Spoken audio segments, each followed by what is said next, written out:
We were above average for today. Temperatures got up to 76 degrees here in the Twin Cities, 75 St. Cloud, 77 Brainerd.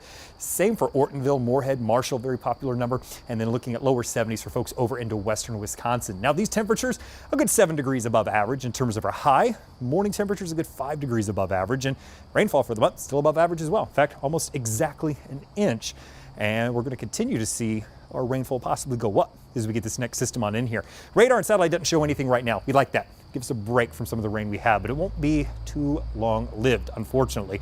What is fortunate, though, is the dry air that's still firmly in place. Dew points in the upper 40s to lower 50s across our entire area. Those will begin to rise into possibly the mid to upper 50s as we head into tomorrow because of our next system that's moving in. Timing it all out, waking up, still clear skies across the board, and we're going to continue to see clouds slowly stream in throughout the day.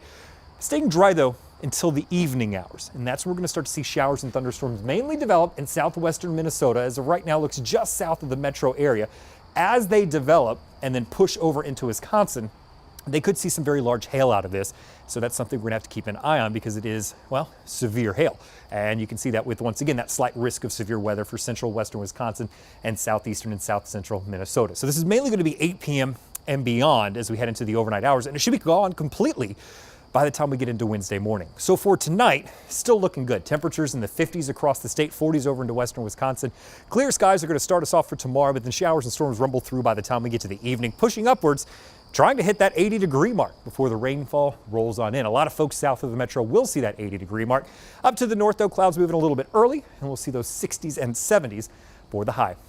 7-day forecast shows Wednesday, as we mentioned, it's all gone. Clearing skies, 67 for the high. 66 on Thursday. It looks like maybe the first time this year, at least officially, or not year, but the season, we'll get into those 40s on Thursday and possibly again on Saturday here in the metro. A lot of folks have already seen that already.